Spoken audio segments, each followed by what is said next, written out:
Thank you, Mr. Speaker. Growing up in Hawaii, I learned the value of caring for our home and caring for our planet, and the basic principle that we are all connected in this great chain of cause and effect. The Dakota Access Pipeline is a threat to this great balance of life. Despite strong opposition from the Standing Rock Sioux and serious concerns raised by the EPA, the Department of Interior, the Advisory Council on Historic Preservation, and other federal agencies, the Army Corps of Engineers approved permits to construct the Dakota Access Pipeline without adequately consulting the tribes and without fully evaluating the potential impacts to the neighboring tribal lands, sacred sites, and their water supply.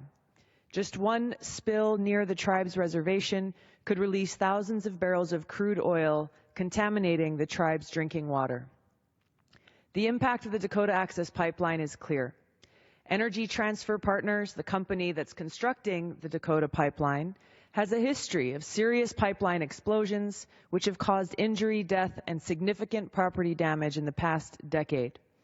The future operator of the planned pipeline, Sunoco Logistics, has had over 200 environmentally damaging oil spills in the last 6 years alone, more than any of its competitors. Protecting our water is not a partisan political issue. It is an issue that is important to all people and all living beings, everywhere. Water is life.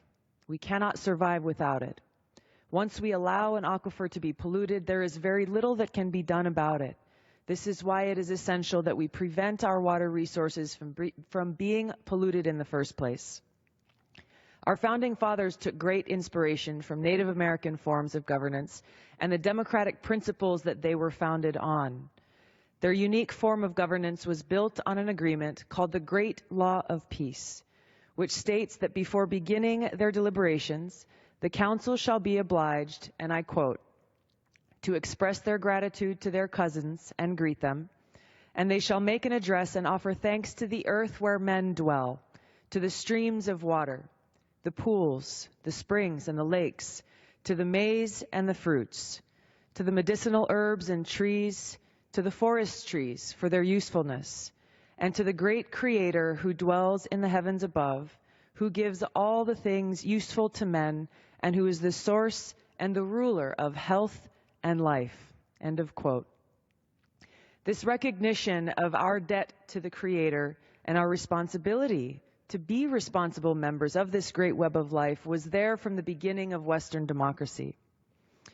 Freedom is not a buzzword. The freedom of our founding fathers was not the freedom to bulldoze wherever you like.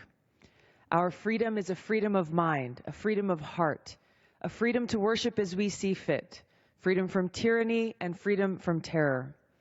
That's the freedom this country was founded on, the freedom cultivated by America's native people, and the freedom that the Standing Rock Sioux are now exercising. This weekend, I'm joining thousands of veterans from all across the country at Standing Rock to stand in solidarity with our Native American brothers and sisters.